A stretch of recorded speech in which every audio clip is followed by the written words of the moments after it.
میں طاہر گیا بھی، میں نے کٹیار کے مناظرے میں اس سے کہا بھی تھا، تو بھول گئے کہ وہاں لوٹا لے کے استنجے کے بہانے بھاگے تو لوٹے نہیں تھے.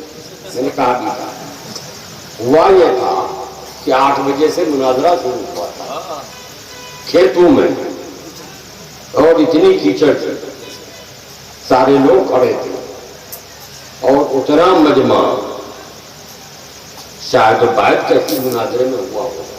وجہ یہ تھی کہ لوگوں نے جو پرمیشن کے لیے اس علاقے کا جو ایم ایل اے تھا اتفاقاً وہ کیبنٹ کا منسٹر تھا،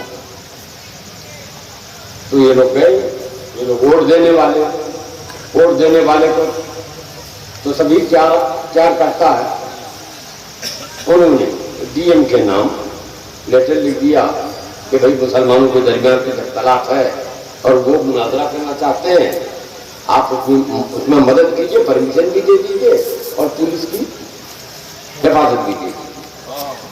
ڈی ایم صاحب نے پرمیشن دی. رائے گنج میں ریڈیو اسٹیشن نہیں تھا، مالدہ میں ریڈیو اسٹیشن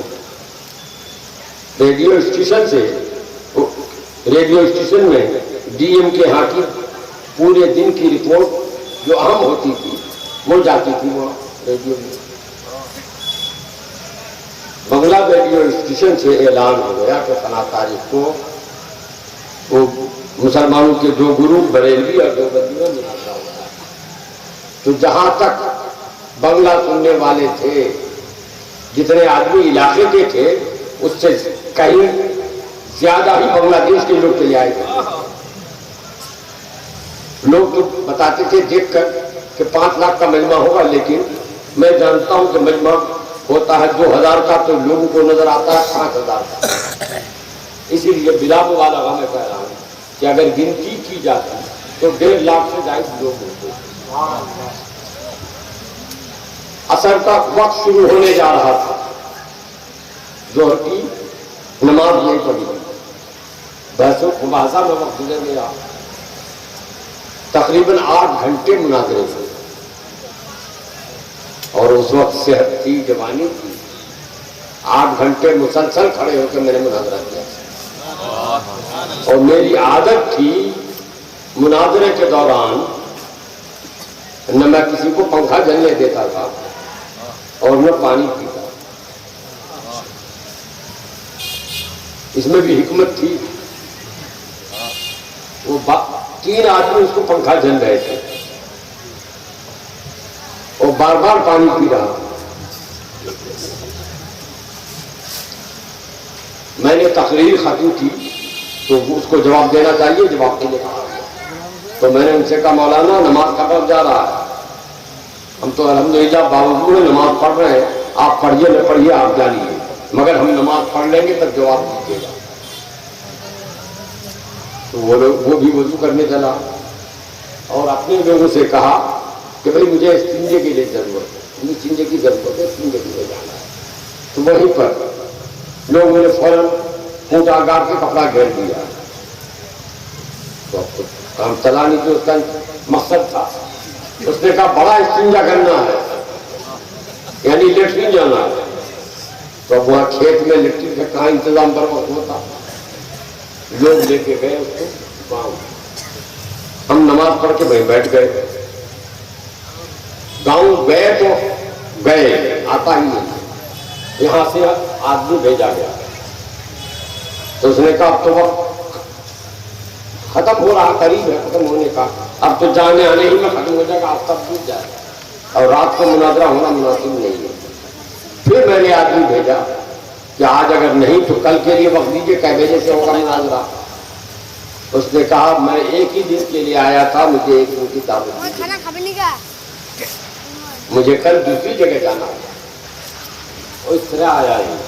تو یہ جو بنگالیوں نے اپنی آنکھوں سے دیکھا، میں اس وقت فیض آباد میں رہتا تھا، ضلع محمد، وہاں کے لوگوں نے جو اپنی آنکھوں سے دیکھا تو آ کے مجھے گود میں اٹھا لیا اور پھول اور ہاتھ، وہ اس لیے کہ وہاں تو سنی تھے نہیں پہلے.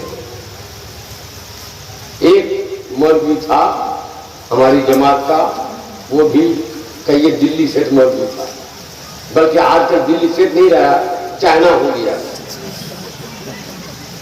کیا نام تھا؟ ہاں مولوی نظام صاحب، یہ جانتے ہیں مولوی نظام صاحب، اس کے علاوہ کوئی سنی نہیں۔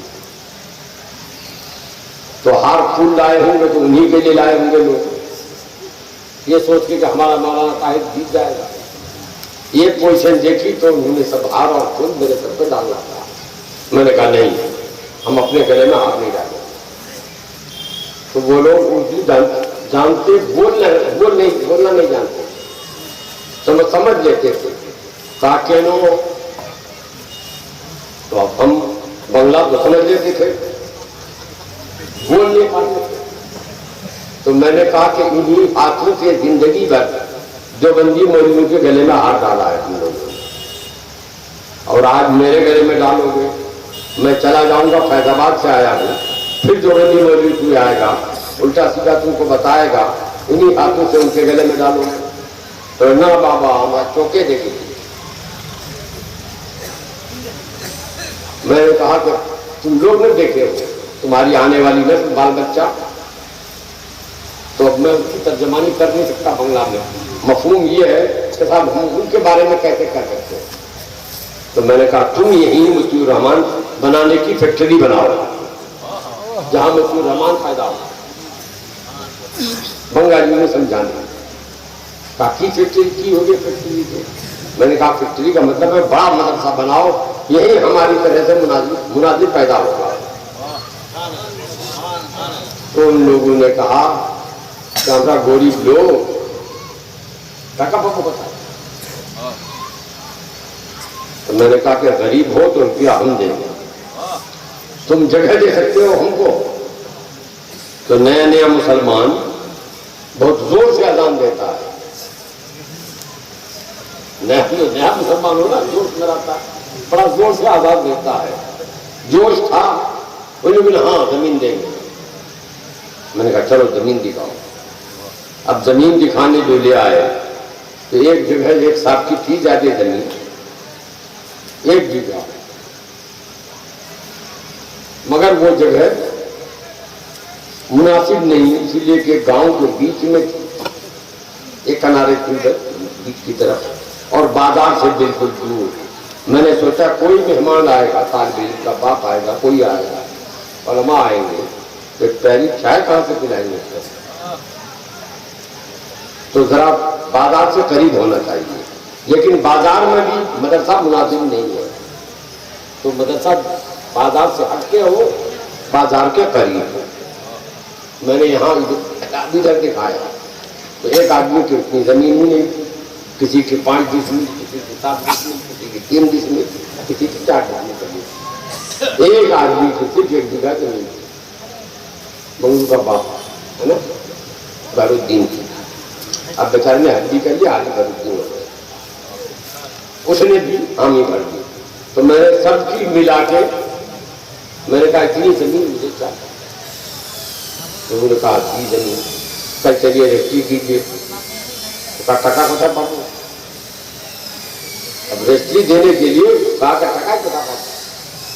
تو میں نے کہا کہ تم کیا ہم لا رہے ہیں؟ دیکھو ساری کتابیں وہی چھوڑ کے میں چلا آیا گھر آ کے میں نے پٹوا رکھا ہوا تھا، پٹوا بیچا اور پیسے لے گیا، جا کے 24,000 روپے خرچ کر کے زمین مدرسے کے نام سے رجسٹری کرا لی اور متولی میں ٹھہرا۔ اس لیے متولی نہیں ہوں گا تو پتہ نہیں کیا کیا ہو جائے، ان کا کوئی ٹھکانا نہیں۔ اس طرح سے مدرسہ بنا۔ تو آج الحمدللہ اللہ نے برکت ایسی دی، اس گاؤں میں سب 5 روپیہ چندہ دینے کے لائق لوگ نہیں تھے جاتے تھے۔ آج تقریباً سب کا گھر پختہ ہو گیا ہے، بہت سے مکانات، آدھے لوگوں کے مکانات تو مجھے ہو گئے، اسی کی برکت ہے، اسی کی برکت ہے۔ اللہ آپ کو توفیق دے۔ پوری زمین آپ ایک آدمی نہیں، مدرسے کے لیے تھوڑی زمین اگر آپ کی ہو، زمین نہیں ہے تو تھوڑی زمین خریدنے کا پیسہ ہی دے کر کے حصہ لیجیے تو اللہ تعالیٰ دنیا میں بھی برکت دے گا اور آخرت میں بھی برکتیں عطا فرمائے گا۔ جو دو بات، ایک بات میں اور کر دوں،